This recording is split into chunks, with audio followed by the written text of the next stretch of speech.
Hey, did you hear? Santa Claus isn't real. What? Whatever. I believe in Santa. Everybody knows Santa is real. Quit messing with me. That's not cool. It's gotta be true. They're probably messing with me. I want it to be true. It's gotta be true. They're just crazy. I believed it to be true. I believed it to be true. It's true, right? It's true, right? Could it not be true? Could I have been misled? Oh my. Welcome to the adult Santa Claus Effect. Hello and welcome, world. Broadcasting from the heart of Westport, Kansas City, Missouri, that is, in the heart of the USA, literally almost exactly in the bullseye middle of the USA.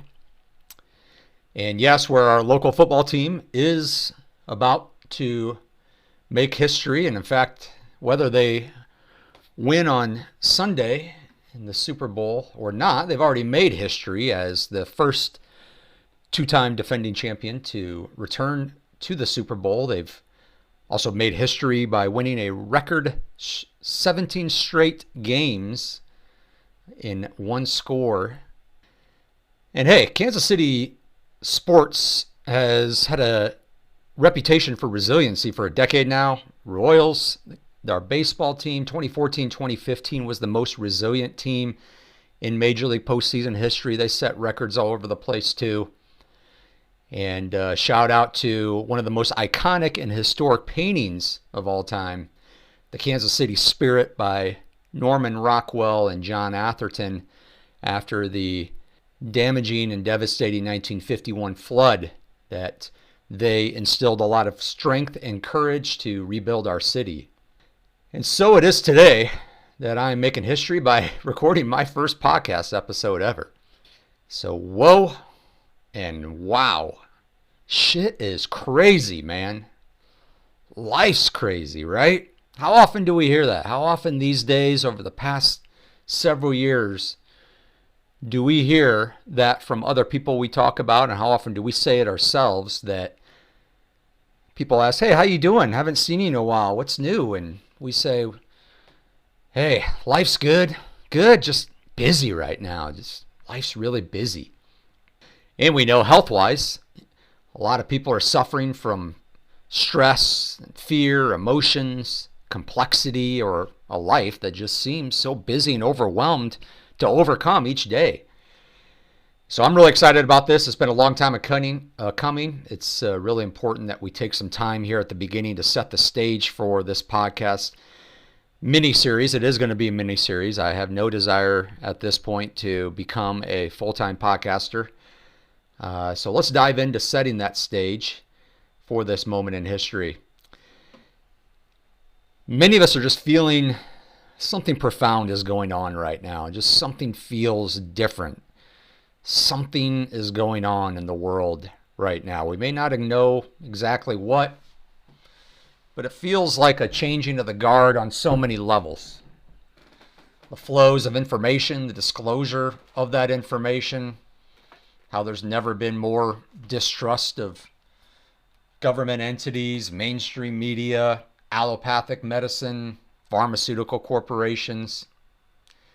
You know, we've reached this point where we all walk around now with a cell phone in our pocket, otherwise known as a portal to the world and World Encyclopedia. We all have a World Encyclopedia in our pocket now at all times. So we've really reached this point that I've been saying for a few years now, that we can no longer choose ignorance. We can no longer choose, oh, I didn't know. Oh, I didn't know that. You know, it's really just a matter of choices at this point. We're choosing to put that information, that vast wealth of information that we have in our pocket, into use or we're not. Ignorance is really no longer an option. It's simply a matter of choices at this point. Choices about health, choices about how you view certain things in life. You're either choosing not to know more information that can improve your health in many life aspects and remaining ignorant to that, potentially harming your body, potentially undermining the strength of local economies of your community, or you're not. It's an active choice that we make in our lives daily and actually even more than daily, more once a day, many times a day. It's time to make a fresh choice. We have been believing in false narratives on certain topics, for example, like Santa Claus, and how that has become very dangerous as adults. It's much harder to process as adults than it is as a child, but the process is the same. Finding out Santa Claus isn't real, whether you're a kid or whether you're an adult, whether it's actually Santa Claus or whether it's other topics, generally has the same process. There's confusion. What? Denial? No way.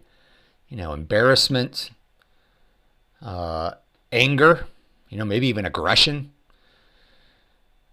And then, you get to a point where it starts to sink in and you get really sad, maybe guilty, and probably go into, some depression of some level because it's a lot to confront. A lot of emotional feelings of vulnerability. And then eventually we acknowledge it.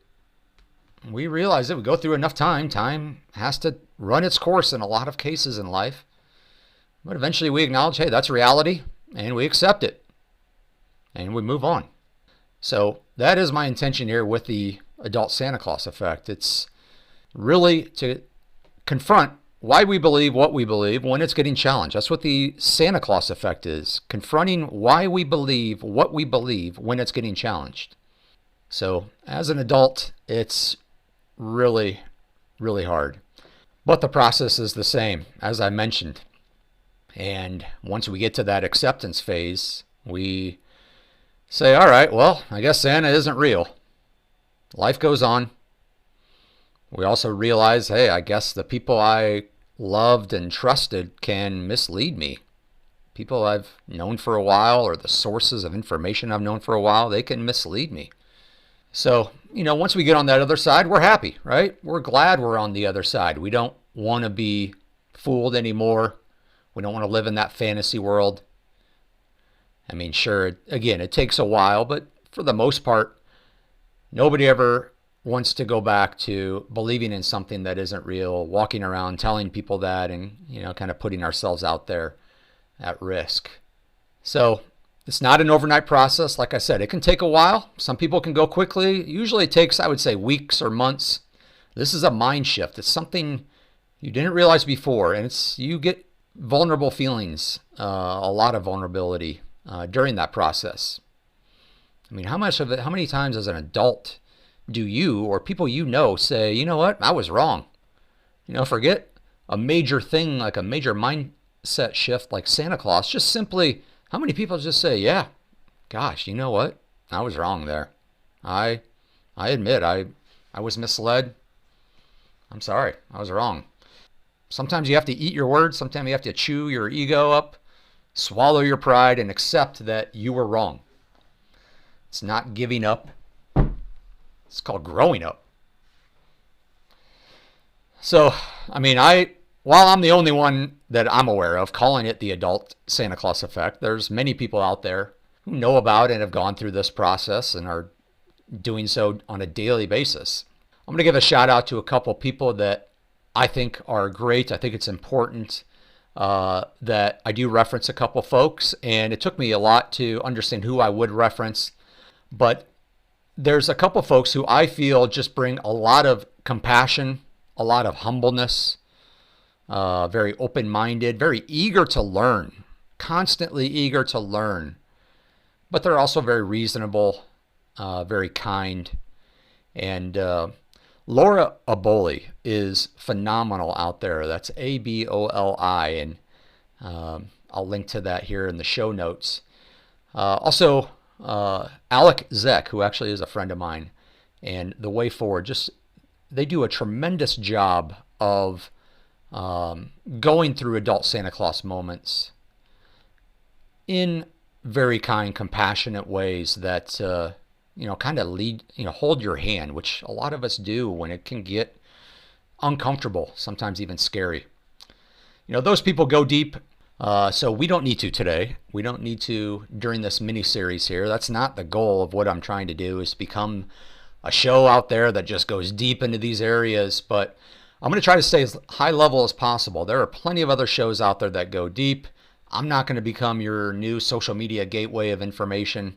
Sure, I have sites and I share things. And especially when it comes to things I feel are newsworthy, I have a channel I'll tell you about later, but that's not ultimately what I am bringing about here. This series might get into some current events. It's mostly going to be pre-selected topics that I'm going to cover broadly, relate to what we've always learned and assumed, as well as common sense solutions to the future. I think that's really important, is, how do we move forward from this? Once we go through these moments, what can we all agree on and kind of work towards? So there will be certain topics. I'm going to cover the episodes here in a few moments. But we're not going to go deep into certain events, but more so observing and discussing systems. I think that's really important. Systems and not really details. Patterns, not so much details.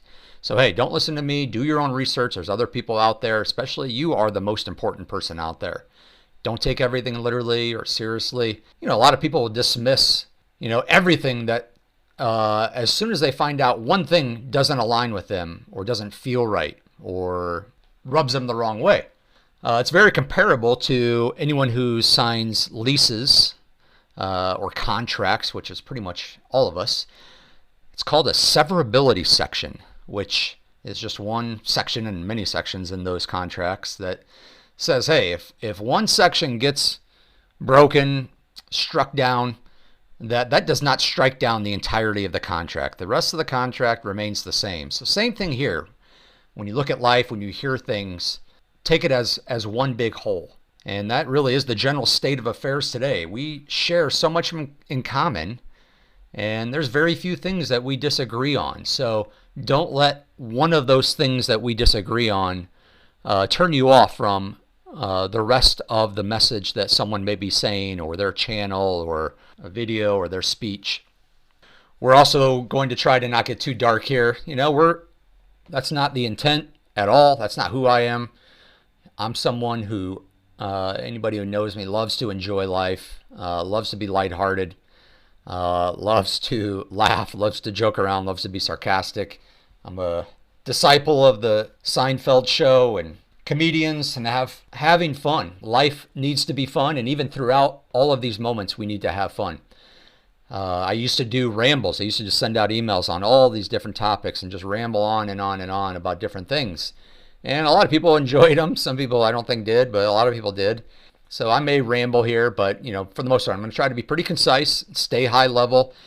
And it's important and hear that I'm trying to focus on several key themes, fundamental principles here. Health being one of them, unity being another one. Like I mentioned, finding common ground. Getting you to just wonder, think for yourself, do your own research, but unifying. The health aspect, it's really important to me that we approach things from a holistic health vantage point. And a lot of the points I try to bring up, I'm going to try to angle towards health. I've been a huge wellness guy, been on the front lines of the wellness industry for 15 plus years, leading wellness programs for employers, health systems, health plans. I founded and opened and operated my own holistic wellness center in downtown Kansas City, Missouri. But we'll get into my story and even that wellness center in a later episode. Again, key themes: health, wellness, unity. Man, how dangerous it is to get divided, right? And how often we get divided these days, especially through labels. All labels, race are easy ones, ethnicities, sexes, right? Genders, they're really easy labels. And how quick we rush to judgment or stereotypes as soon as we process that label in our mind. We allow that label to set our opinion before we even embrace just what is that we are confronting. So speaking of confronting, we confront many people throughout the day, whether it be on the phone, walking on the streets, in our meetings. We have many, many moments throughout the day. We carry our energies with us, right? We can't help it. We carry our energies with us all the time into these conversations, into these meetings. And when we use these labels, what makes it so incredibly dangerous is how we have no idea, absolutely no idea, what the person that we are talking to or confronting at that moment or listening to, what type of day they had before we came into their life, what type of life they live, what type of person that they are, what type of home they go into. You know, that person could have just had the most devastating news in the world about a loved one, about themselves. They could be working through something very significant. You have no idea. And so remember that when you are confronting strangers, that's really important in your daily interactions. And I also mean that when you see a politician on TV or when you see a celebrity on TV. So that's really a big tone for this series, is unity is one of our compasses. Let's not divide. We're going to find ways to unite. We're going to find things that we can all agree on. I don't know, let's list out a few things that we can all agree on, right? How about the best for our children, right? I don't think there's hardly anyone out there who can say that we don't agree on that. How about supporting our local communities and having strong, resourceful, safe communities that we live in? We all want that, right? Where in the world do we not want that? What about supporting our veterans? People who fight for us, fight for our countries, and put their lives on the line. I think we all agree on those things.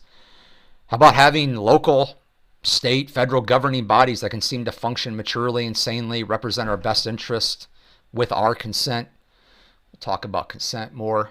You know, we generally all agree on these things, and ultimately we also should then treat each other with kindness. So, what are these episodes? Let's list out what we're going to do here. Episode 1, where are we at today? Today is the intro, obviously, and we're going to talk about what is most important in my mind to talk about first, and that is the flow of information. News, if you want to call it that.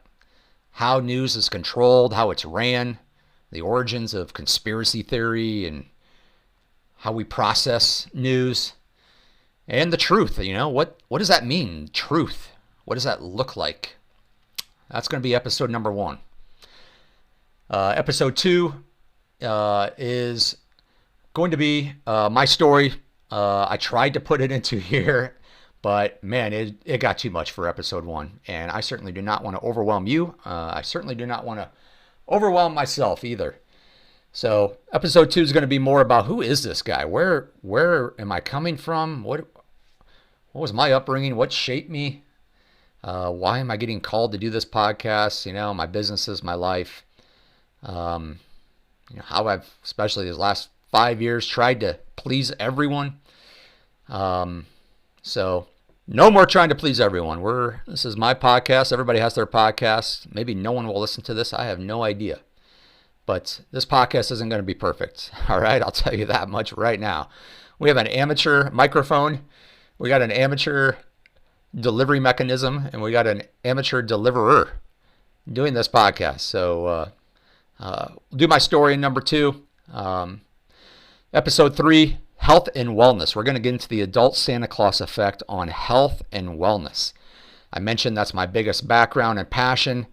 We're going to talk about the reach of big pharma, pharmaceutical companies, big food, big ag, myths that are out there, things that we've heard that actually aren't quite as true as what we've usually heard and been drilled into understanding here. Lesser known research out there, different perspectives, and most importantly, again, moving forward, pathways to best health. So that'll be episode 3, health and wellness. Episode 4 will be business and politics. So that's going to be America in all of its forms. Whether that be business, politics, banking systems, taxes. Look, we frown upon, most families, dinner tables, supper tables, We frown upon and talk and avoid talking about politics or religion all the time, right? Shh, don't talk about that. Therefore, it should be of no surprise that our current society has a lot of issues with politics and religion. So we have to be able to share information. We have to be able to talk freely and openly. We have to be able to talk about it as information in a civil way without getting angry or divisive or critically emotional. Thomas Sowell has a great quote about the impact that education and various lead up to where we're at today has gotten us, and how people cannot make coherent arguments. He says, quote, "One of the painful signs of years of dumbed down education is how many people are unable to make a coherent argument. They can vent their emotions, they can question other people's motives, they can make bold assertions, they can repeat slogans. Anything except reason," unquote. Very, very well said. It was really important for me to put that in there.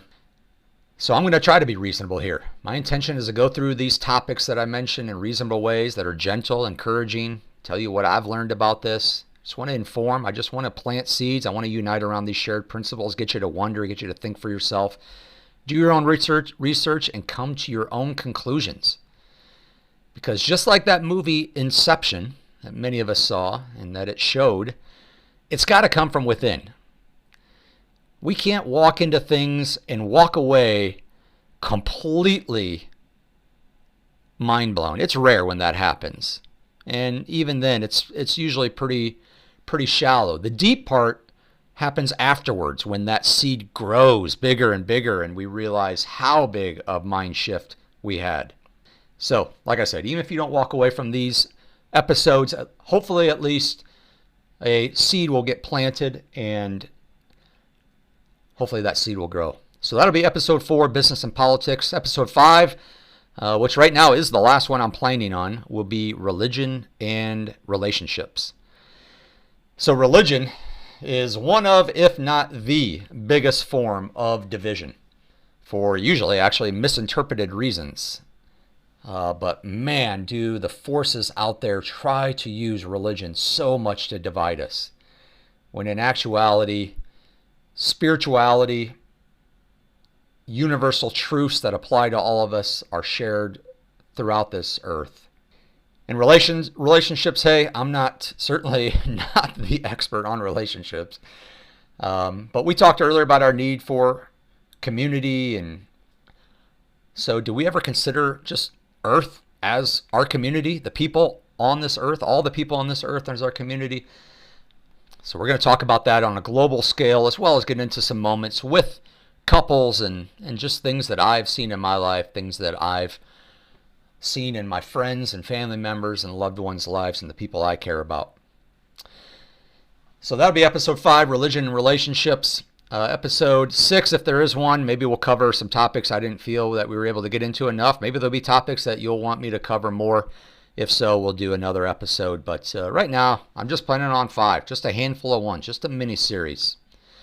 This is only going to be audio, as you can tell. There's several reasons for that, but mainly I don't want distractions from the message. And whether it be video, looking at people's faces and all of that, or whether it be just your screen and seeing presentations on the screen. A lot of us have been in PowerPoint presentations and sat through those in our work meetings or timeshares. Like, it's tough to concentrate on both the message and the presentation. We're trying to do both, right?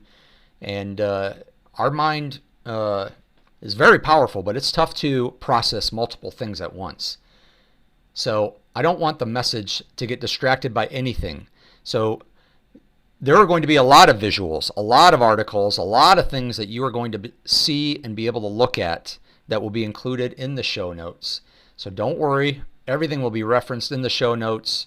Please check those for all the links about what I cite here in each of these episodes. And I'm going to really try to help you out as well, especially given I'm just doing audio in those show notes, to mark the minute in the podcast that I referenced that resource, so that you can easily find or follow along as you listen to this podcast, or go back later and look it up. Finally, kind of lastly, in framing, setting the stage here is how you probably already recognize how I'm going to be framing a lot of things in questions, which ironically, if you think about it, any type of prophets in religions do. They frame things in questions or parables. So in these episodes, I'm going to frame things in questions, and that's going to be intentional. It's going to be intentional, not just to plant seeds and get us to think for ourselves, but again, I want to minimize any perception of pulpit preaching here. This is not about me. This is not about putting me on a hierarchy at all. All right. We're just going to discuss these topics in candid, authentic ways, provide extra perspective. We're not going to go deep. Try not to overwhelm. Most importantly, we're going to focus on those main themes that I want to focus on. Good health, our core life needs, ways that we can individually and collectively achieve our best. Health and unity. All right. So with that intro out of the way, let's transition and get into our first topic. Today's episode about information, the news, how it's controlled, how it's ran, origins of conspiracy theory, what truth is all about, what does that mean?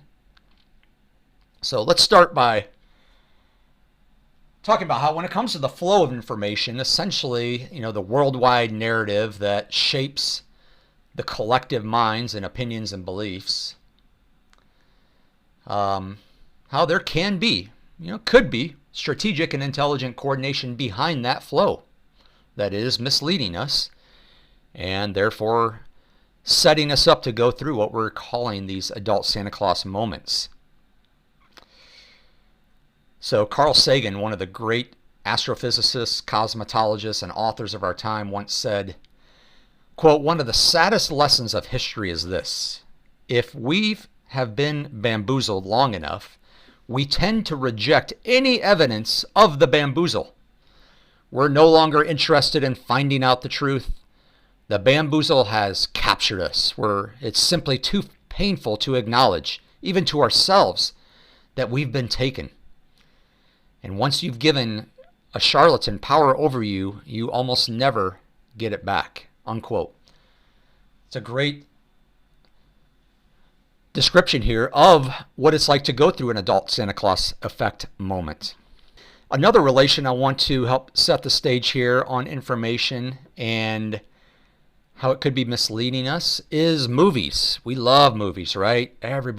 Most everybody loves relating to movies, whether we play them out in our head or watch them on the screens.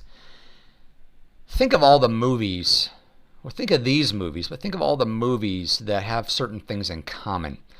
Star Wars, the great movie Star Wars. The Hunger Games. Think of the Hunger Games. The Matrix. Divergent. Think of the movie V for Vendetta. Think of the book Fahrenheit 451, which I think was made into a movie as well. Think of the book, which I know was made into a movie, The Giver. Gosh, that was incredible. And then the classic George Orwell, 1984. Think of that book and that concept as well. And what was told in those stories. How interesting is think about what they all had in common. They had an overarching, unchallengeable authority or governing body that controlled the narrative and flow of information. We saw it. And man, did we root against it.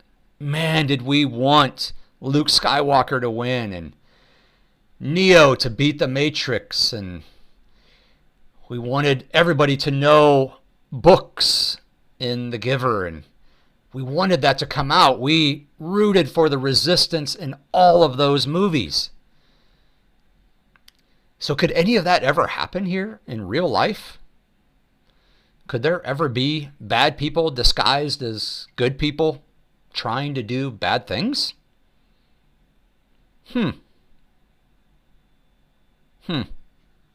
if it does happen, Are we able to see it? Are we able to recognize that we're actually living in a movie right now? So hey, for me and many people these last few years especially have felt like a movie and been a huge awakening.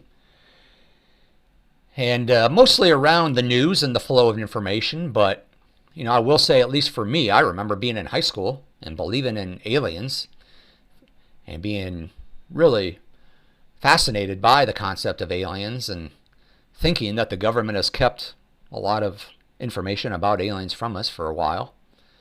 I remember after the terrible events of 9/11, just seeing and hearing some inconsistencies and raising some questions there. But hey, that's a scary one.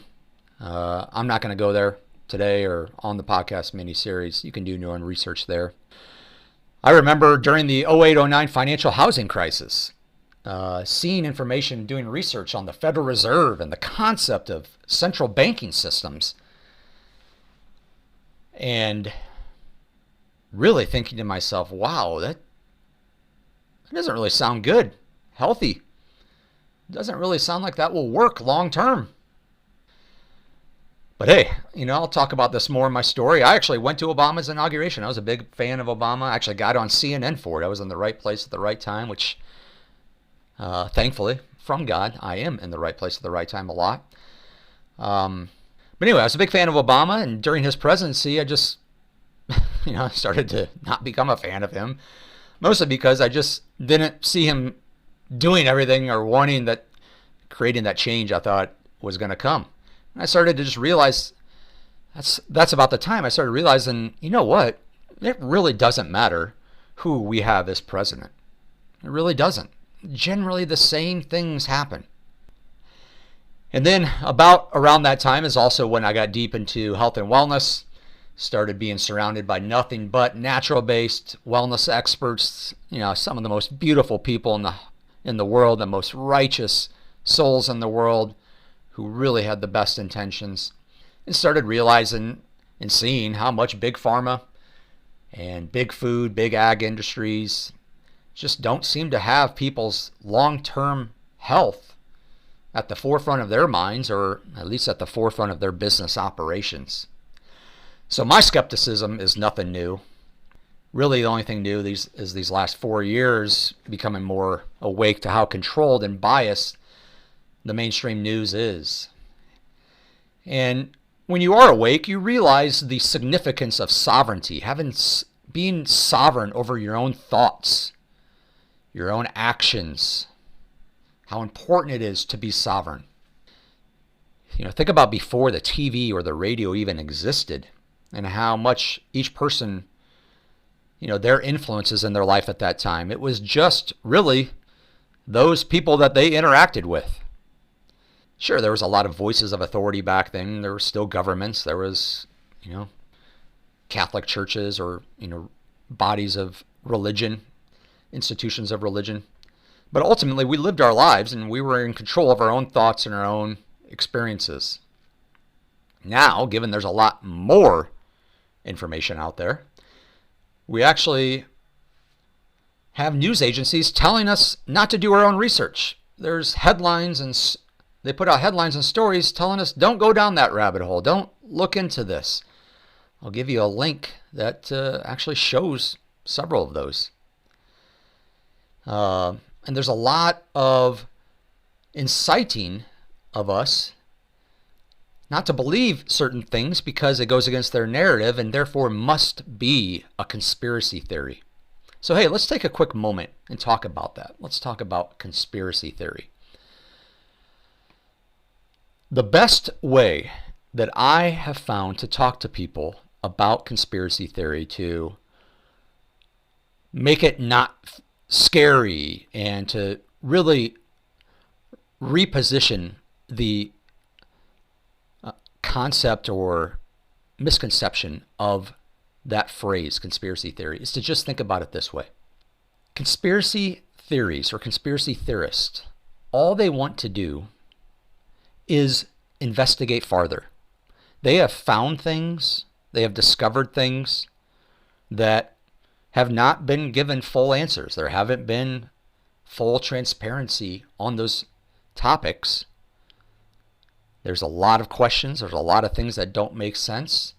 They just want it looked farther into. They just want investigations. So think about it this way, that next time you say, oh, I'm not a conspiracy theorist or anything like that, but, and then you go on to say whatever you're going to say, instead of conspiracy theory, change it like this. Oh, I'm not someone who believes in investigations or anything like that, but, and that shows you how absurd the term conspiracy theory is, because all it's saying is, hey, let's look into that farther. There might be something there. You know, isn't it strange as well that, you know, conspiracy theory, that term was developed by the CIA in the 60s so that they could use it for, make it seem scary and unbelievable whenever things were brought up that they didn't want to get brought up and talked about in the public light. Isn't it strange that the timing of that, the 60s, is also back when all those assassinations were happening? You know, Martin Luther King Jr., Robert F. Kennedy Jr., and of course John F. Kennedy Jr., which, you know, JFK especially, there's really no one I know who believes that we have found out everything there is to find out about what happened in that situation there. You know, the 60s also is right when, or relatively soon after, you know, World War II was over and had the dust to settle. And, you know, if anybody researches the decade of the 50s, you'll see a lot of the conforming and programming. It started right then and there. You know, look this way, follow this life path, you know, look this way, have this buzz cut, wear this suit and hat, wear these jeans or with a white shirt, or follow this life path, you know, go to college or get your education, go to college, get that house and white picket fence, start a family, and that's life. That's all you should care about. That's all you should be doing. And anybody who isn't on that path is kind of crazy. They're going outside the norm. What are they doing?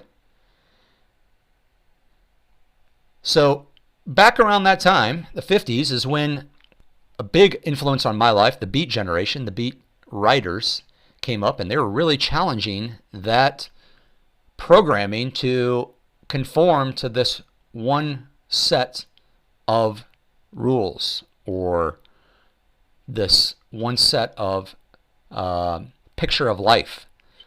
And they started challenging that authority a lot. And that directly led into the counterculture movement that started on the West Coast there in the 60s. You know, the hippies and free love and the explosion of music and everything else. So it's very significant that right then and there is when they recognized that, hey, we are having a tough time controlling the narrative. People are breaking out and doing their own thing, and they're seeing through this. So we got to come up with some term to help us deflect anytime people challenge certain narratives that we don't want to get challenged. So again, conspiracy theory has roots, it has history, it has significance, and it has a purpose. It's meant to get you to think that more information is crazy to even think about. You should not even consider going down that path, and in fact, you should form an opinion, a judgment, a prejudice about someone who is fitting what is their phrase, conspiracy theorist. So again, all conspiracy theorists are simply people or topics that have had enough questions and inconsistency raised that deserve to be looked farther into, uncover more rocks, receive more transparency, and see where it leads. It may lead nowhere, but once we get that transparency, once it's fully out there and nobody's taken the fifth, pleading the fifth, or no documents are redacted and all blacked out, then, you know, We'll find out. And it may be nothing. It may be a nothing burger. It may be something huge. So don't forget the consent of the governed a lot in this. Our country, the United States of America, and I will argue the world, but certainly our documents, our founding documents, we the people, our country is ruled by the consent of the governed. And so as the governing body of this country, at least, we deserve to know the truth. Keeping anything from us as those who govern our country is not right. All right, the truth, right? That transitions into the truth. Let's talk about the truth. What that looks like, what that means. I mentioned earlier, we can no longer claim ignorance. We really have a choice. We can choose to find out the truth on a topic.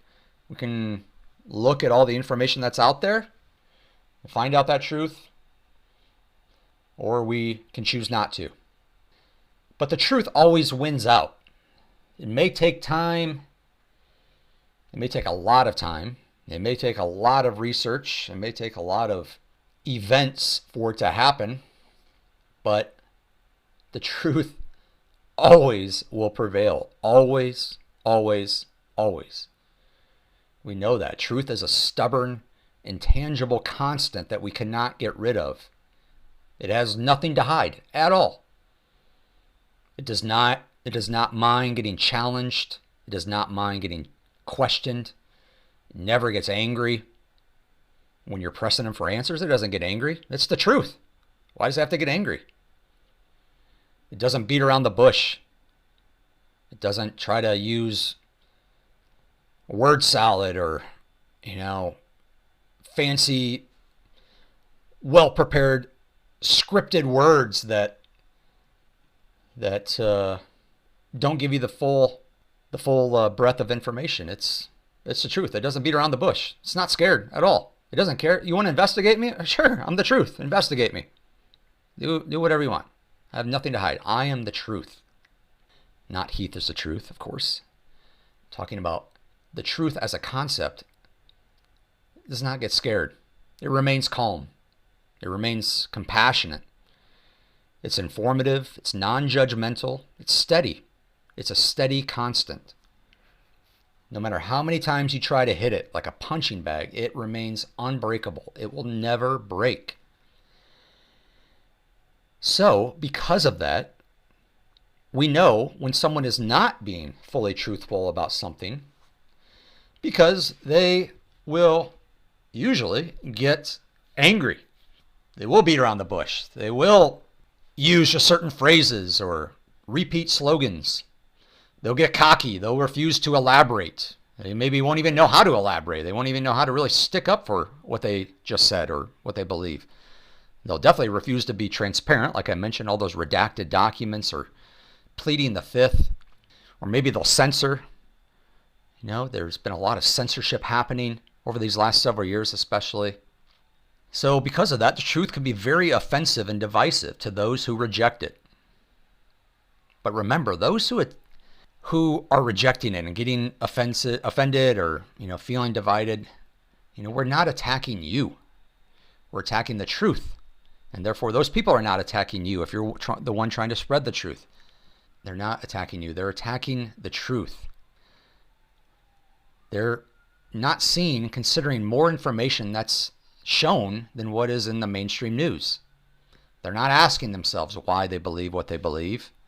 They're not making sure, hey, can I prove this to myself? Can I kind of walk this through in my mind, like step by step, why it is I believe what I'm saying? Like if I know I'm saying it and I'm pretty sure I believe it, but if I just sat there and wrote out a flowchart diagram, can I truly prove this to myself? They're not doing that.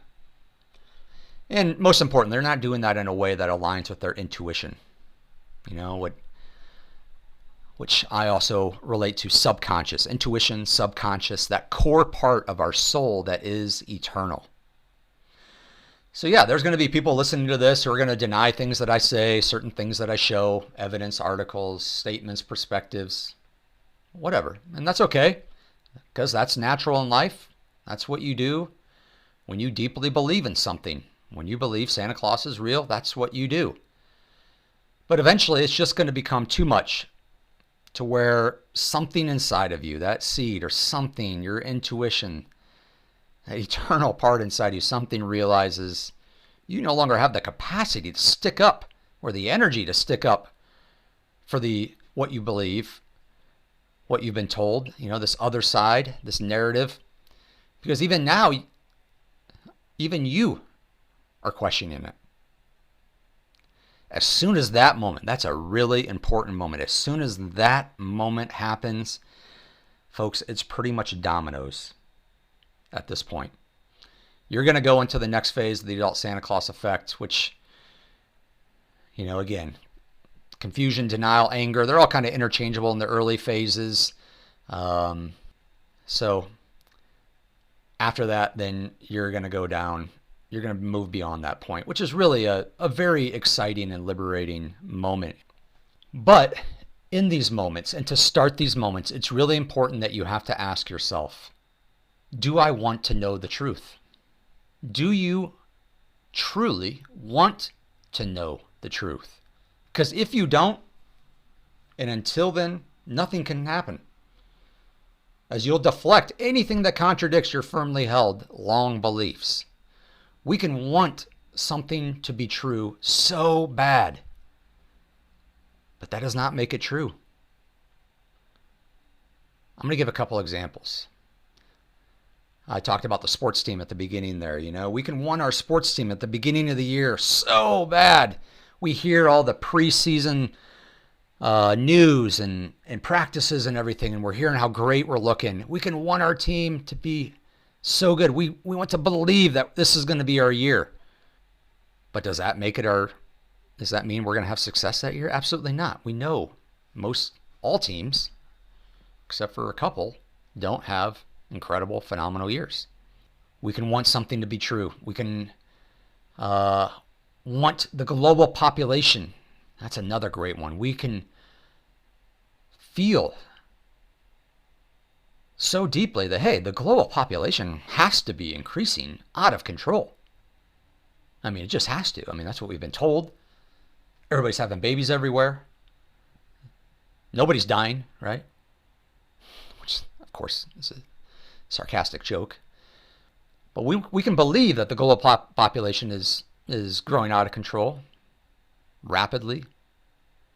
But that doesn't make it true. And in fact, I'll show you articles here that it's not true. We can believe that we can carbon date things millions and millions of years ago. Maybe even billions. I think I've seen this is billions of years old. But that doesn't make it true. Carbon dating, you can go look it up. I'll include a reference here.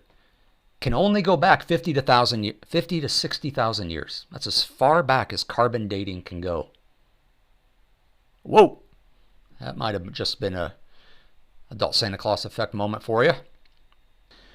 Or we can believe that pharmaceutical companies always have our best interests in mind. They want to cure they want us at top health. They want us most healthy, most happy. And that there's no way natural remedies can work. Or that we landed on the moon. Wait a minute. Hey, I'm joking on that one.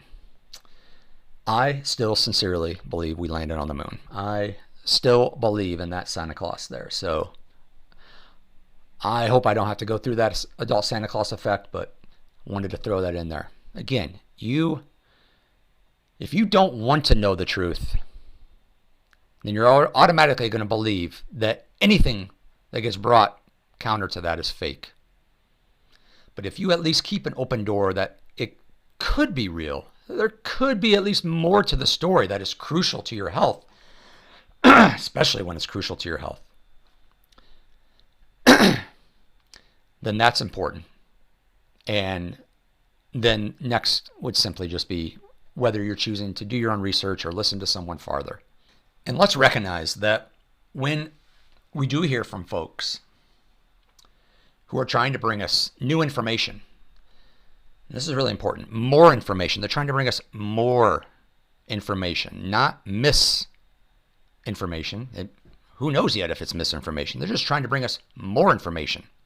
How quickly our responses have to deal in, kind of one of three scenarios. First, we go straight to the credibility or alleged motive of that source, right? What's behind that person, or who are they? Well, no, their credibility for whatever reason. I saw them do this or that one time or say this or that. So that means anything else they must do or say can't be right. That's an obvious one that people go to right away. Another one they go to is undervaluing the significance of something. Oh, it's not that bad. It's just you're getting all worked up about it. It's just a little bit. It's just a little something. It's not huge. Well, when is a little too much? There's a great reference I'm going to put in here that's going to talk about or show you a bunch of bulleted list of it's just a little bit. Like, it's just a little bit of chlorine in your water or fluoride in your water. It's just a little bit of heavy metals in your food. Oh, it's just a little bit of fragrance in your perfume. Oh, it's just a little bit of benzene in your sunscreen. Oh, come on. It's just a little tiny bit of aluminum in your deodorant. Oh, it's just a little bit of artificial coloring in your foods. Or it's just a little bit of ammonia in your foods and your sugar-free sweetener. Oh, it's just a little bit of sodium lauryl sulfate in your laundry detergent. So when does just a little bit become too much for the body to handle? Those little bits add up. We know that. Little bits in our life, we know, add up. And same way, especially with personal liberties getting taken away after big events. Oh, it's just a little, oh, yeah, we just got to do this. That happened, so we just got to do this. It's not too much. It's just a little new thing we got to do. Well, those all add up. And then the third way that most people respond when they get brought with more information, not misinformation, is they're saying, there's no way. It's the fact that it's kind of scary. There's no, like, the fact that if that's true is basically a bomb going off in your mind, like your mind exploding. Wow. So yeah, there's no way what you're saying can be true. That's so evil and sad. If it was true, we'd know about it. There's no way. Well, we do know about it. It's just the flow of information you're getting plugged into is not validating it for you. Look, folks, this, in a lot of ways, is mind control. This is a battle for our attention. There are so many forces out there battling for our attention. Think about it. News, flow of information, social media, billboards, right? Driving around, store signs, and, their deals of the week, buy this, buy that, believe this, believe that. Man, I was, just when you drive around, just realize how much you are just bombarded with signs and things battling for our attention.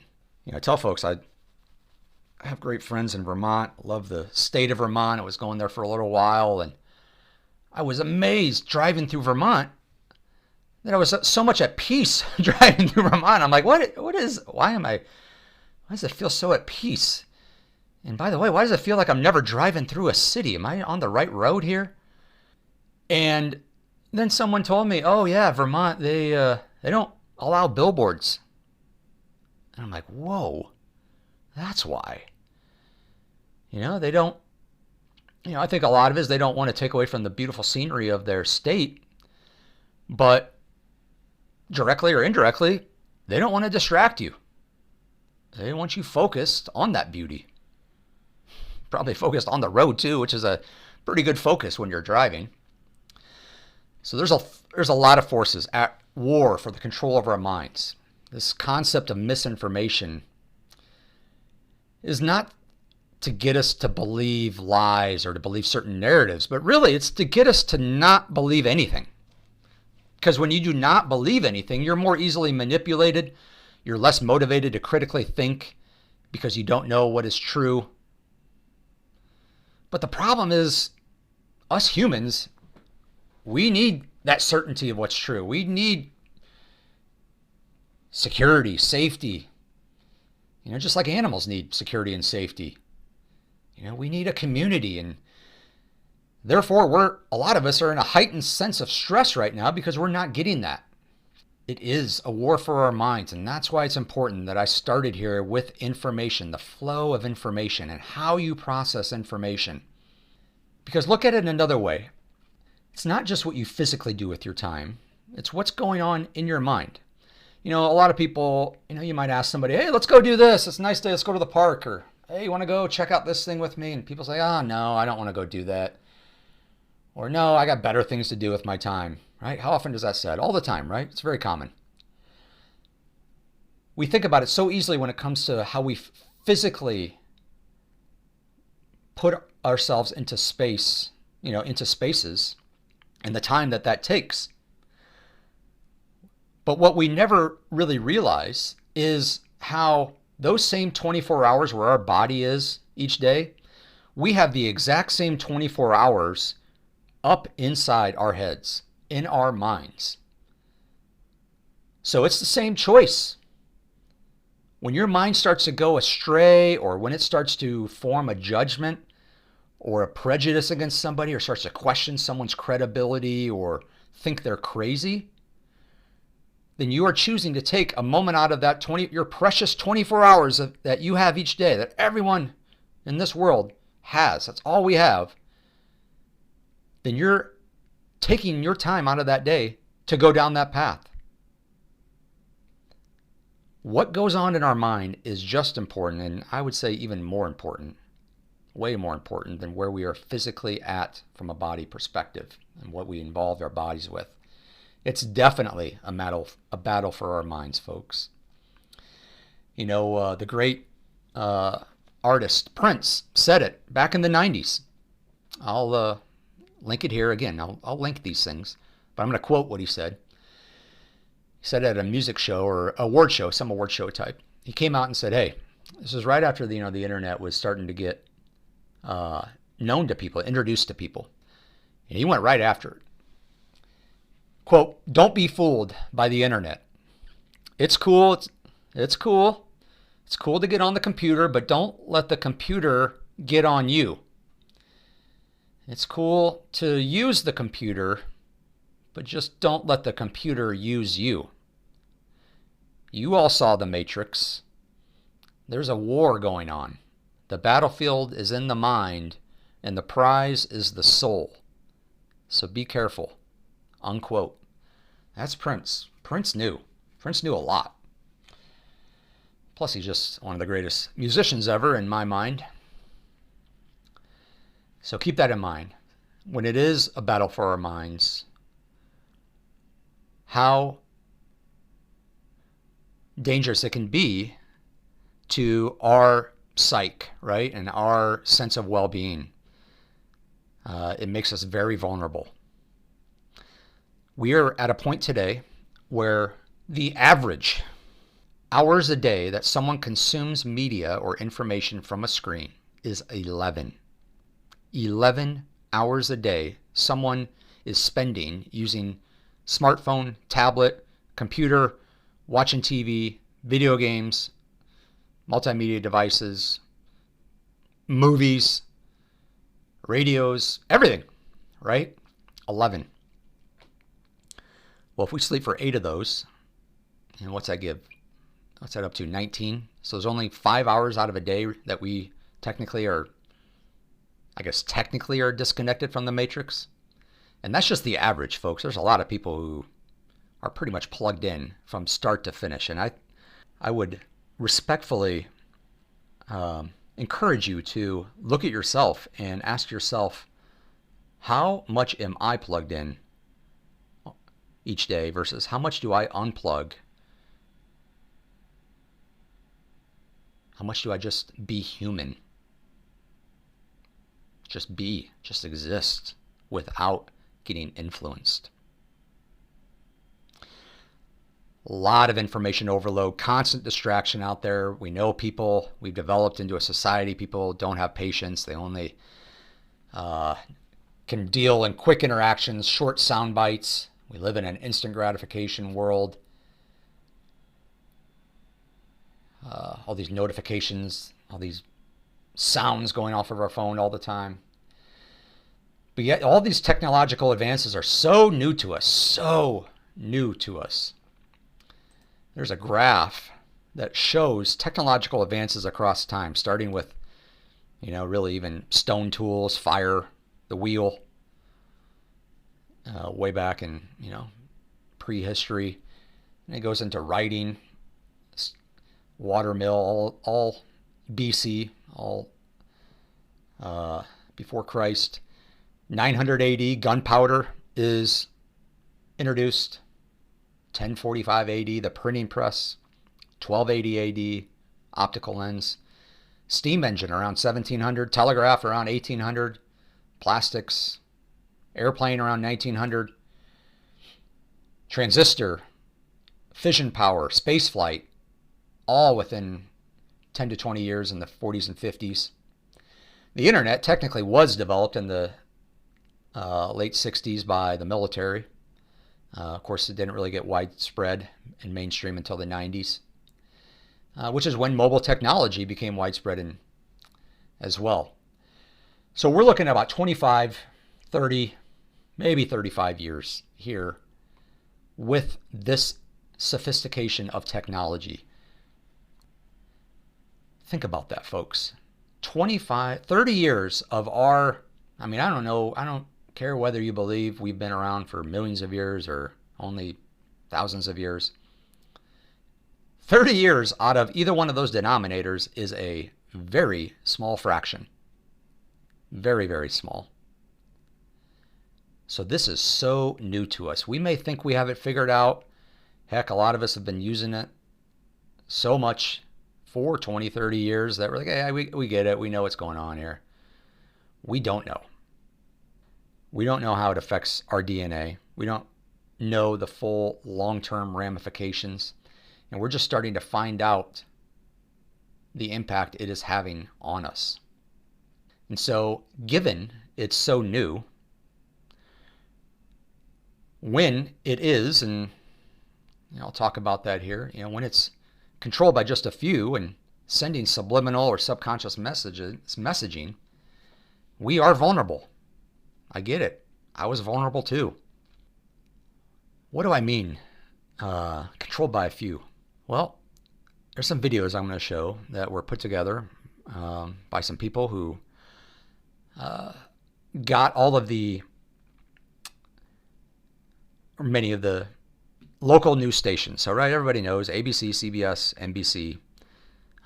There's a national version of those, and then we all have our local or city or regional versions as well, where they got the local versions, and they put them together and started them off and started introducing more and overlapping them into the same screen. So think of like a Zoom meeting maybe that you're on, a video conferencing, and you got a lot of people on there, and you chose the visual option to put it into a grid. So you got 10 rows of 10 people each. You got a lot of people on there. 5 rows of 5 people each. So that's the way these videos are formatted.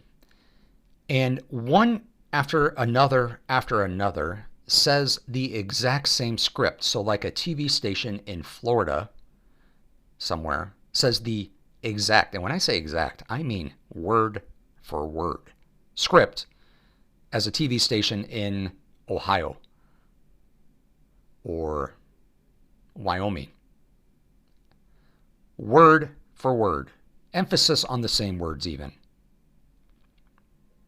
That is, you can't debate that, right? I mean, you obviously see it. I mean, that is going on. And that alone should make you very skeptical, should make you pause for a minute and be like, wow, I kind of thought everything was decentralized. Everybody was just saying whatever they wanted to say. But no, mainstream media, just like pharmaceutical companies, big food, big agriculture, they're all owned by just a handful of people.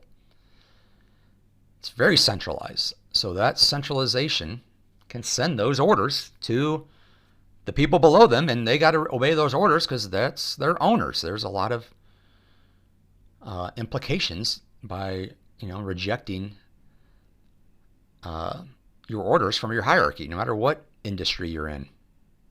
So it's really important, folks, to know and understand how much of our flow of information is scripted, curated, coordinated by just a select few, and therefore how easy it is for anyone who would go against that narrative or question it, why they would want, and how easily they can be censored, slandered, or silenced in a coordinated fashion. How is it that you ask that we've gotten to this point that they're just controlled by a few? Well, I mean, we all know mergers, acquisitions, they just happen. They've been happening for a long time. It's just gotten to that point. But even beyond companies that are household name companies that have merged and acquired and become bigger and bigger and bigger, there are still companies beyond them that own everything. And those companies are called BlackRock, Vanguard, and State Street. There's a video that I'm going to link to that shows public information because if you don't know, any publicly traded companies, their shareholders are public information. So anybody can go look this up. And there's a great video that shows somebody going through their life, just like a normal thing in life. And everything they interact with is owned by one of those three companies. It all goes up to them. And let me tell you, folks, even beyond them, there's still even further centralization to a select few. So those companies are influenced by a group of people as well. There's also a video I'm going to link that shows public hearings, House Intelligence Committee meetings in Congress. Obviously very public, right? In 1975, when the CIA was called to appear there, which from what I've heard is the only time in history that the CIA has ever been called to account for their operations in a public meeting in front of a House or a Senate. But how they talk about being involved in the news organizations. I mean, they're under oath. They have to say the truth. And sure, of course, sometimes they say, they deflect. Can we talk about that later? Can we get into executive session here later on that one? I don't really want to say that with all these cameras around. But if you didn't see that, if you didn't know that, that plays a big role here. As does another video. There's a former CIA chief analyst of North Vietnamese strategy discussing how the CIA plants news in major outlets. So to say that the news is not influenced or controlled by a small group of people behind the curtain just simply is not accurate. And that, I would say, is probably one of the biggest things that you could walk away from here, biggest lessons. It's just knowing and understanding that indeed what we see is influenced and controlled by a small group of people. Another thing I didn't bring up is Siri, Alexa, Google Assistant. A lot of us use that, right? So what do you think? Where do you think they are getting their answers from? Do you think that they're just scouring the billions of pages of the internet and giving you the most common or the most accepted by certain bodies or regulatory agencies? Well, who knows, right? The truth is, we have no idea. It could be one thing for one source of information, could be another thing for another source of information. But given what we just talked about, chances are it's coming from a curated source, a scripted source of information.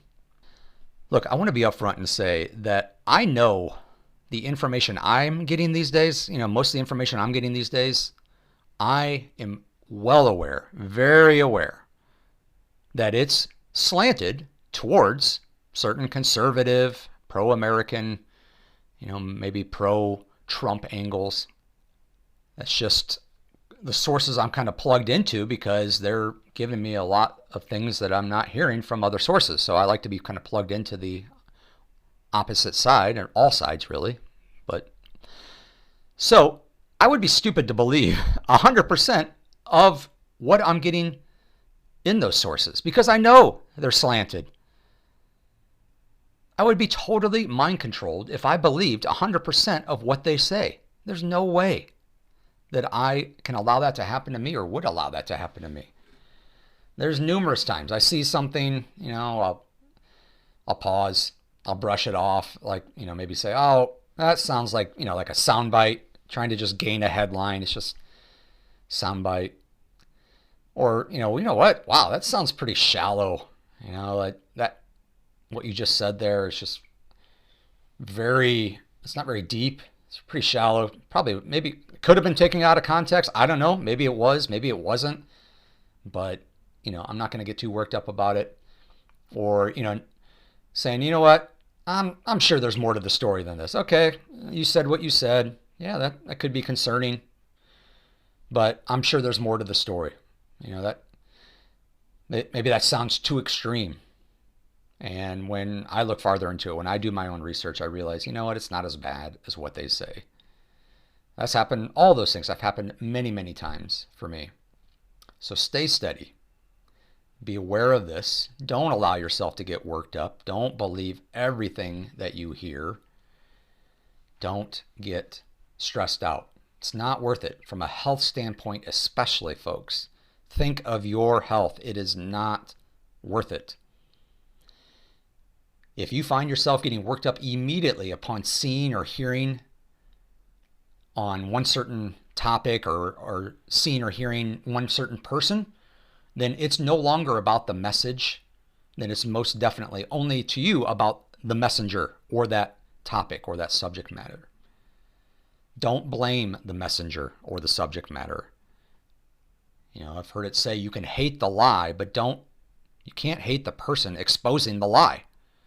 You can get mad at the lie, but you can't get mad at the person exposing the lie. So maybe you're also watching the news too often throughout the day. And man, these news does not quit, right? News on our phone coming through, news stations, 24 hours a day, cable news stations. If you didn't know, I bet you a lot of people thought and wondered, maybe a lot of people never even realized how social media companies, they know how to get to you, folks. They know exactly what makes you tick. These apps are written by people who specialize in neuroscience. And I'm not trying to be elaborate here. I'm going to share an article that interviewed one of these developers, insiders, and let me share a couple quotes that he said in there about these apps. Quote, inadvertently, whether they want to or not, they are shaping the thoughts and feelings and actions of people. They are programming people.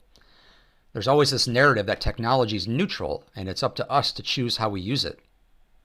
This is just not true.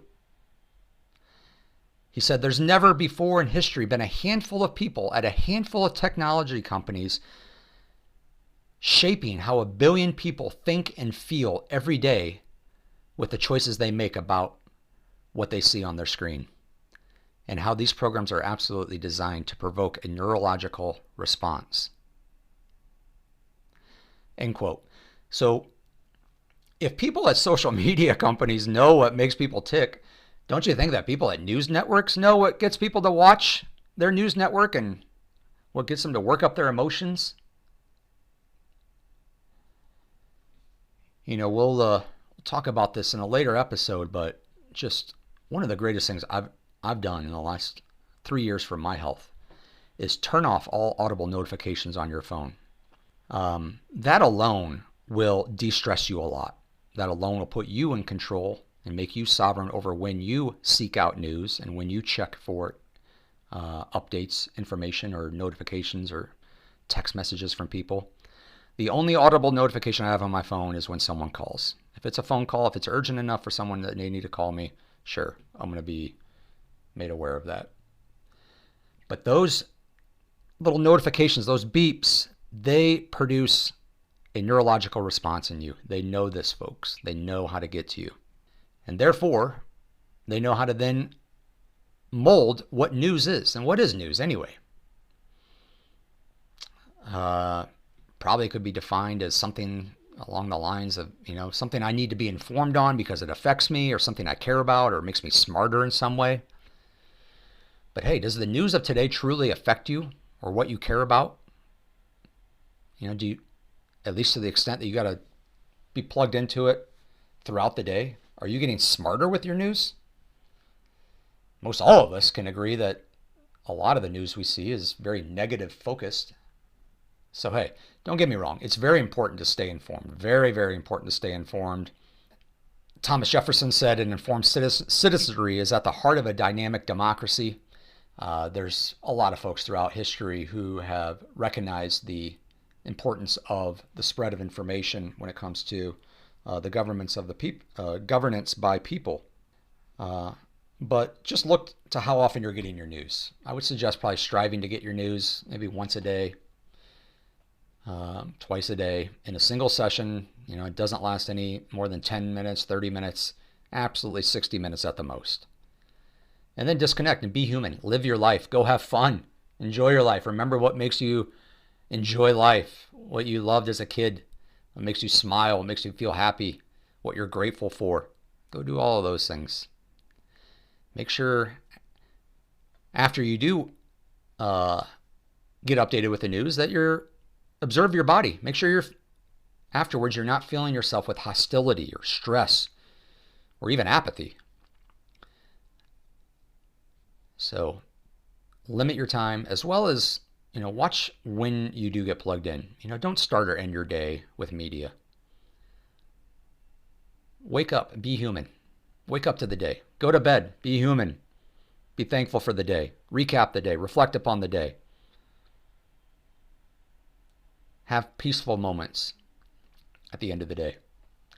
Seek out sincere, in-depth journalism.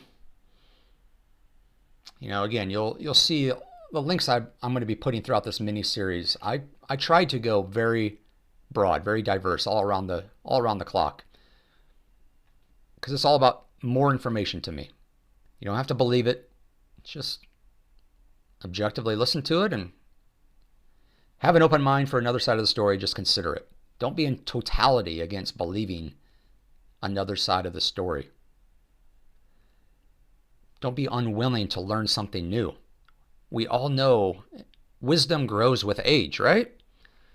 So how can it grow with age how can our wisdom grow if we don't learn as we age? This is really another core element of the adult Santa Claus effect. Is this it? That wherever you're at right now, you're done learning? For the rest of your life, you're not going to learn anything new unless it comes from the mainstream media, that you're that entrusted to it, you're that loyal to it. Think about it that way, folks. Look at other sources of information. I'll put in my show notes many other search engines, aggregators of information. I'll be also happy to give you my my channel that I post my news updates to, like things that I feel are not shown in the mainstream a lot or at all, things that kind of really help provide broader perspectives, help shape holistic opinions. I have found that Telegram is the best place to do that. So I'll share my Telegram channel in there. Feel free to join it if you want.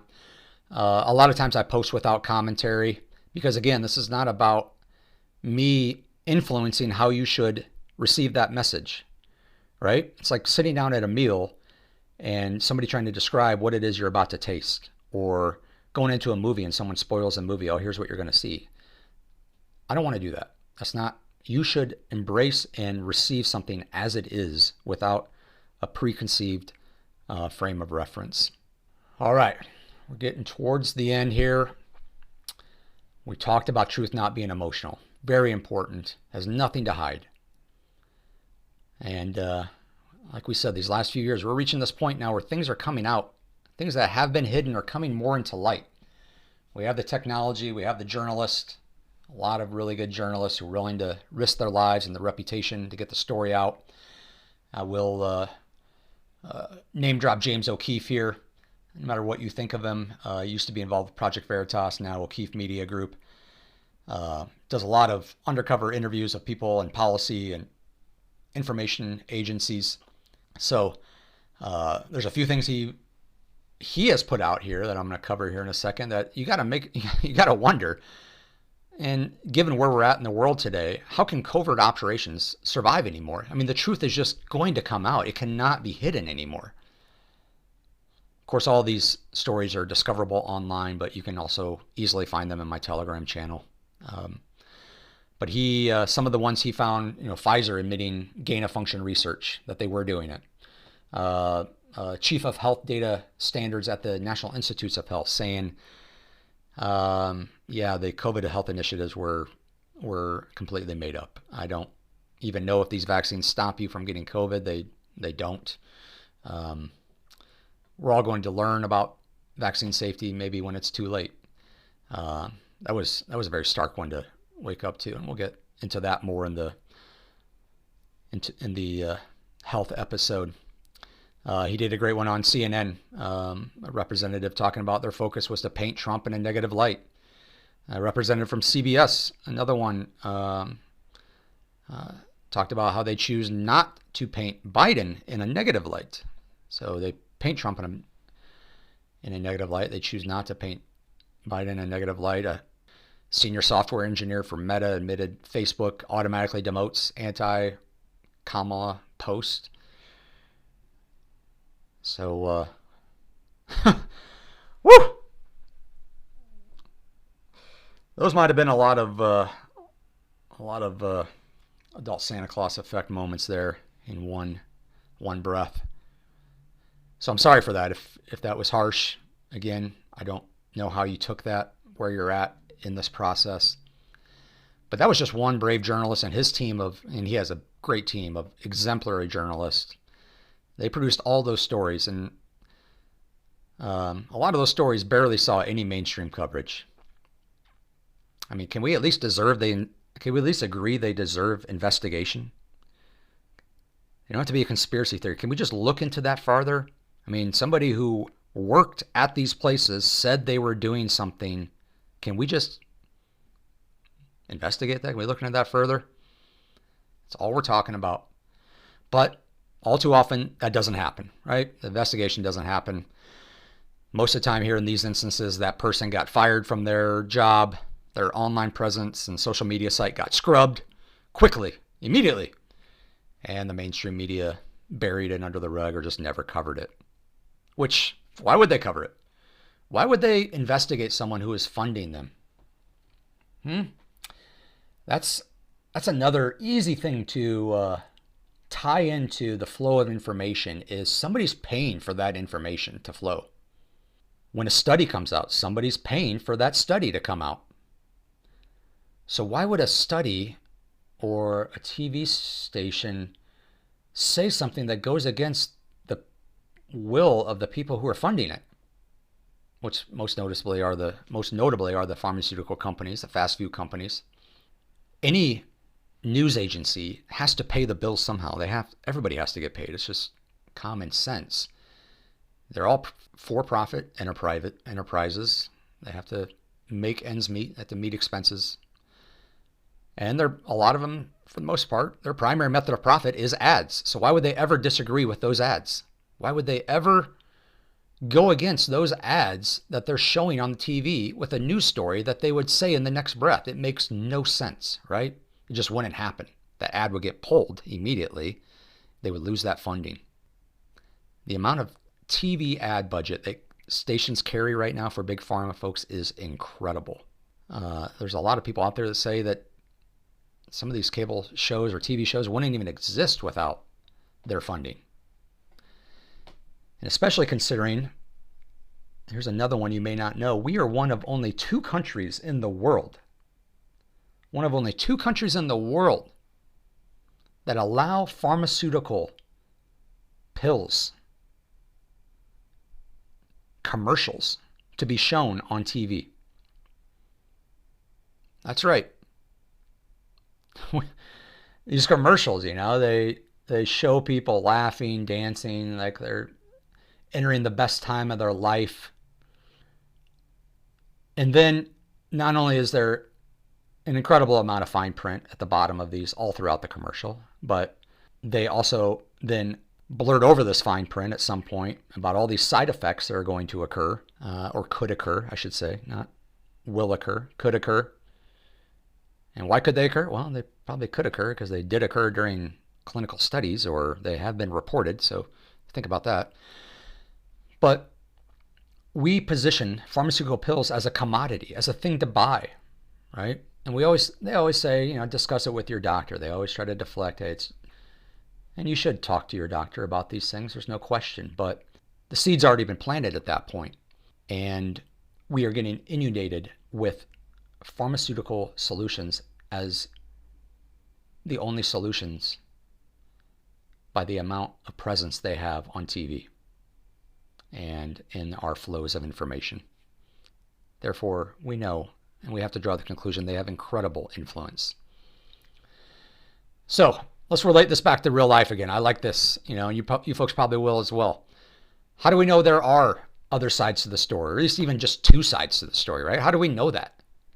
Well, we know that because of relationship situations, whether it be ours and our significant other, how often we have different sides of the story, or when we listen to a friend and they say their side of the story, and maybe we listen to the other friend and we hear their side of the story.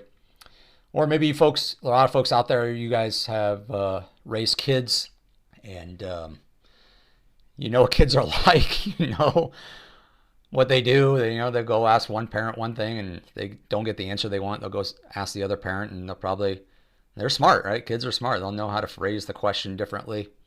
But no matter what relationship, your kids, your siblings, your cousins, your friends, strangers, they can say one thing to one person and a totally different thing to another. So we know there's always at least two sides to every story. And even though we want to believe that mainstream media is telling us the best side, or even trying to represent two sides, and that they're always the official news source, I think hopefully we've shown here that we can't believe that. That's something we no longer can believe in. We need to go through that adult Santa Claus effect moment and understand that that is not the case. Even if the story is true that they're presenting, for the most part, the story is true. The way in which it's delivered is very intentionally and purposefully done. There are so many mainstream media journalists out there who point this out. Laura Logan is one. Bernard Goldberg is another one that talks about how news gets delivered to us in slanted ways. Bernard Goldberg used to work for CBS. He wrote a book in 2002 exposing how the media distorts the news. It literally was called Bias. CBS Insider exposes how the media distorts the news. It was a #1 New York Times bestseller, and even a Wall Street Journal review said the book is a must-read, that his case is airtight. So even if the story is true, it gets presented to us in a slanted way. Be aware of that. Be aware of whether it's slanted, or be aware if it's slanted, then maybe they're not even covering something. Maybe they're choosing to not even covering something, like all those enormous gatherings in cities and countries all over the world the last several years. Farmers, truckers, just regular people as well. Did you see those? Did you see all those videos? Did you maybe just see one? Was it framed to you in a certain way? Was it framed as like, oh, these are a bunch of crazy people? Did you happen to look into maybe why, look into the situation, learn why is it that these farmers and truckers are upset? What can make farmers and truckers so upset? People who usually keep to themselves and just do their job just day in and day out. What would make them feeling so much that they are at the end of the rope? They cannot go on anymore. They need to leave that job, put their job and life on the line, and go join this mass protest hundreds or thousands of miles away. What valid reasons could they possibly have? Did you ask yourself that? What about this? What about that? At least ask yourself, why are you not seeing this on TV? These are tremendous sized crowds, no matter what it is. Any crowd of, I don't know, I would say 10,000, definitely 100,000 or more. We need to be covering that. We need to be finding out what's going on here. When in the history of causes like that, or crowds like that, I should say, Did those get completely ignored? Has that always been something, or is that something new just in these last few years? Seems like it's kind of just been in the last few years that otherwise it's usually a pretty big deal in our history books when masses of people rise up against a certain cause. And when is it in history that the people who have censored been, quote, the good people, the people on the good side, the people on the right side of history? When has that occurred? Has it ever occurred? I got to say, sometimes I wonder if even these episodes of mine will get censored or shadow banned. Right? Crazy, right? Normal guy Heath, the heart of America, just wanting to put out some information that I could get censored or shadow banned. It's crazy, right? No way. Not going to believe it. Positive thinking. All right, so yes, mainstream media, we know, does not paint full pictures, even if they do cover a story. People are realizing it. Folks, the latest polling out there shows trust in the media is at an all-time low. Cable news ratings have dropped significantly. I have a reference here that shows that. I mean, it is way down, way down. We are the news now. What does that mean? That means really anybody can be a journalist these days. Anybody wants to spend time researching, digging, finding articles, information, interviewing people. Anybody who doesn't even call themselves a journalist. They're just someone who has a job and they like to do that in their free time. That is the news because we have the ability to push that out now. Due to technology, it is so decentralized. And in fact, that's been a while. It's been occurring for a while. It really was inevitable upon the launch of the internet in the 90s. We knew that it was going to get to this point. We knew when social media companies came about and started sharing information real time. We knew it was going to come to this point where one central narrative or a centralized group of people would have total control over the information. So why is it just since really the last 5 years has this misinformation concept come up? Because we've had email since the 90s. We've had Facebook since 2005, Twitter since 2006, YouTube since 2009. Geez, we've been sharing information digitally for a long, long time. Why is it that just now we're in such sudden danger of the information people are sharing? Why was information never that dangerous before? That's a question I ask myself, and I would encourage you to ask yourself as well. Maybe it's because certain people don't like that information getting shared, that more information that's getting shared, not misinformation, it's just more information. CEO of Telegram was recently arrested in France. Brazil recently tried a countrywide ban on X, formerly Twitter. There's many examples out there, just too many to list here. What I do want to list a couple are just some clear patterns to make us understand why it is that this trust has been failing. And so you're going to see some articles, including some side-by-side comparisons of headlines that show what makes news itself lose their credibility. The first one is being side-by-side comparison of Joe Rogan and Bill Gates talking about COVID. And the headline for the Joe Rogan side says, Joe Rogan, who's not a doctor, gives terrible vaccine advice. And then the Bill Gates version headline says, 5 things Bill Gates wants you to know about COVID-19 variants. Well, wait a second. Bill Gates is not a doctor either. So how do we know his advice isn't terrible? How do we? Well, it's because of this or that. He says it because all these doctors. Okay, I know. I get what you're saying. But that's a very clear misrepresentation between two people who are technically both not doctors. Another one, microchips. This is kind of one I've been following for several years. In the year 2020, article said how anti-vaxxers are already peddling bizarre theories about coronavirus vaccine, claiming it's a plot to microchip the world. And then, right next to it is an article from the same periodical, a year later, titled Under Your Skin. Microchip implanted in your arm could track your COVID vaccine status with just a cell phone scan. You know, basically positioning it as, hey, here's what's coming. Certainly not positioning it in a bad light.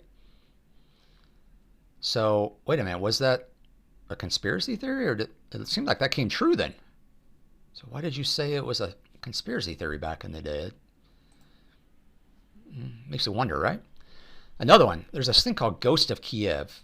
It was a fighter pilot who, again, one news agency on one hand says Ghost of Kiev killed in battle. You know, he's kind of supposed to be this inspirational figure to the forces over there in Ukraine. That there was somebody who was just super awesome and just like, you know, taking down all these enemy aircraft.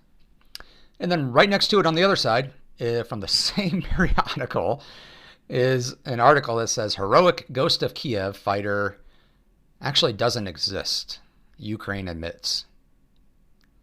So wait a minute. What the? Again, where's your credibility there? Where's the credibility? There's another one. I think it is the same article. Sorry, not the same periodical. It's a picture of a guy who was unfortunately killed, and they say it was at the hands of the Taliban soldiers. Terrible news, right?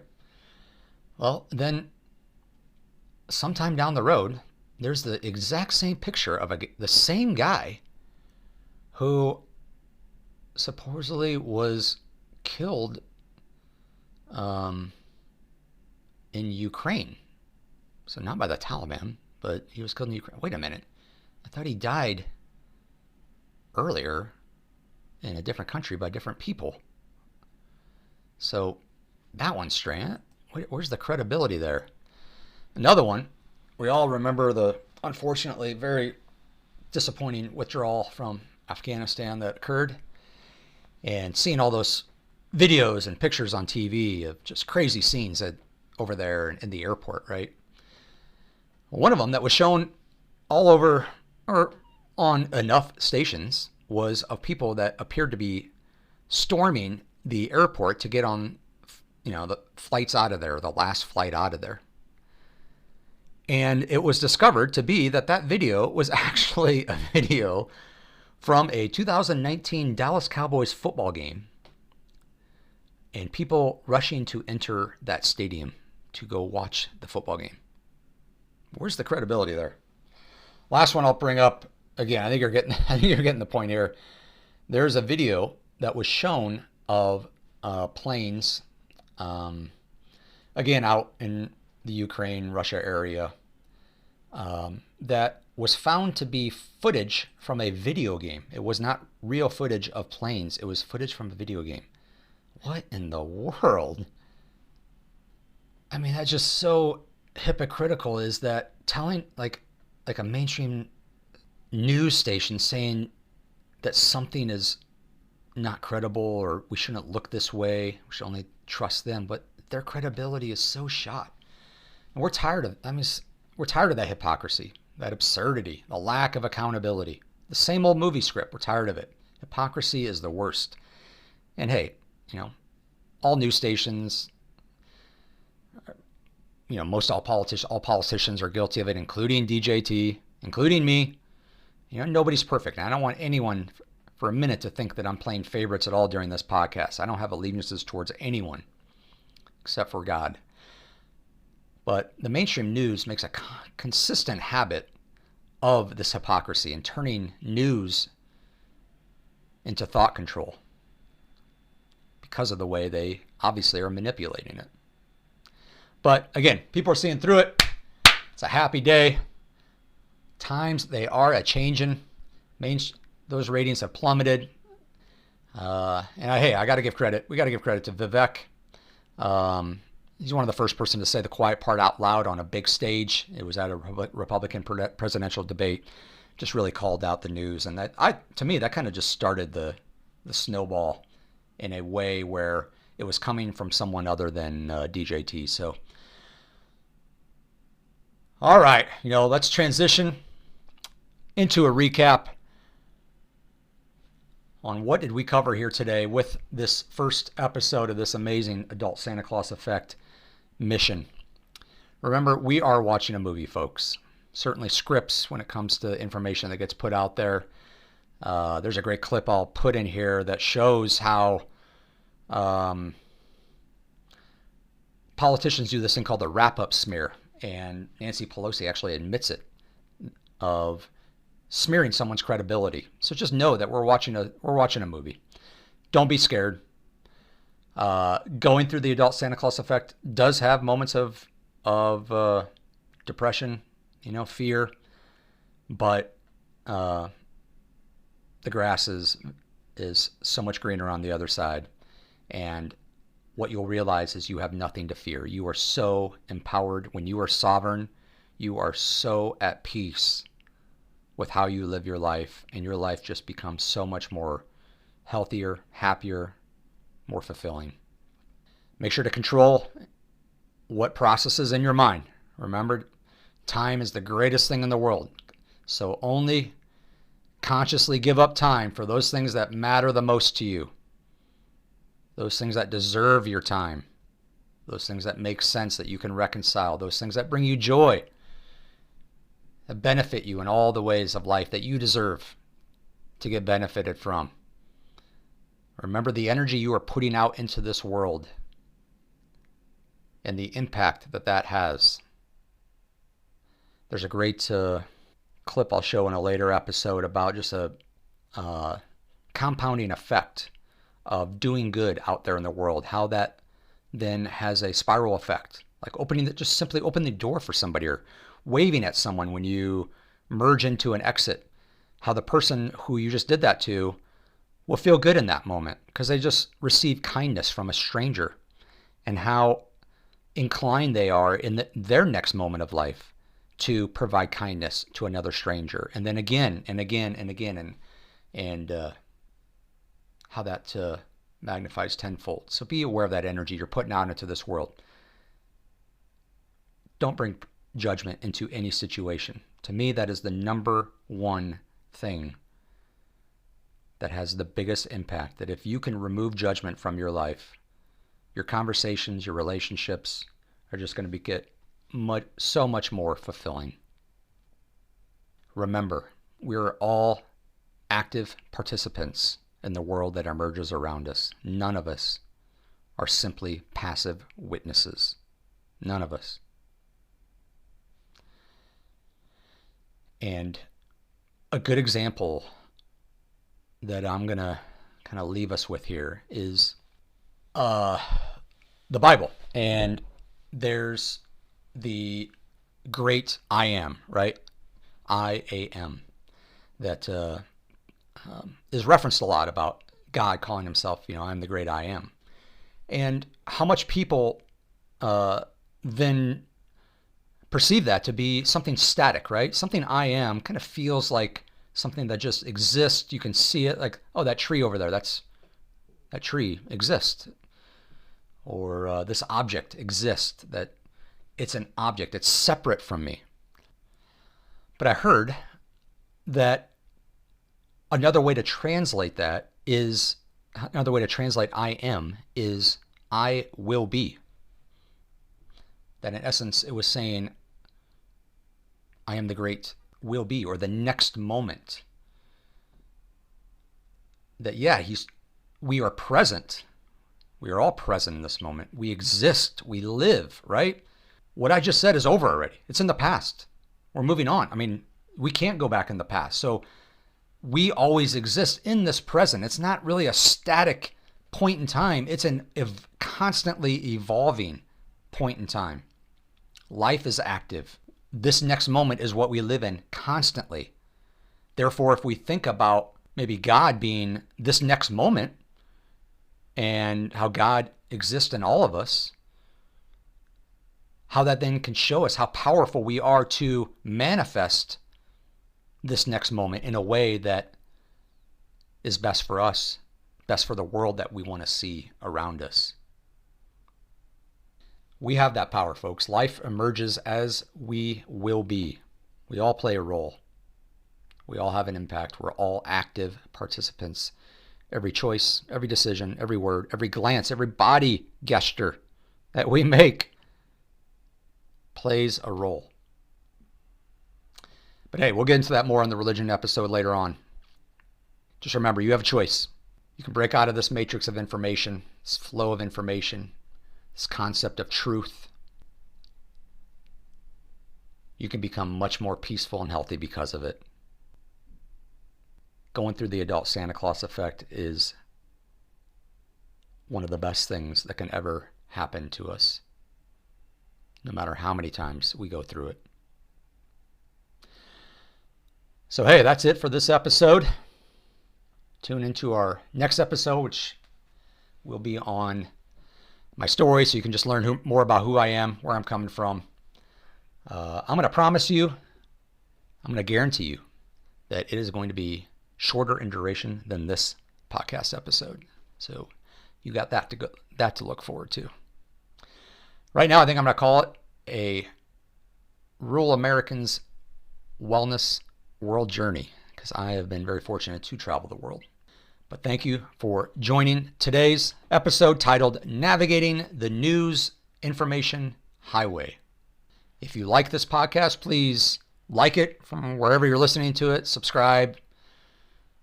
Follow me on one of my channels. Send it to somebody. Just send it on. I'm not in this to make any money. I'm not in this to get my follower count up to a certain point so I can start monetizing it or whatever. All right, I just want to share this information. I want to help people. And I'll talk more about that in the next episode. Thanks for listening. And please walk away knowing you are always welcome wherever you're at in the adult Santa Claus effect.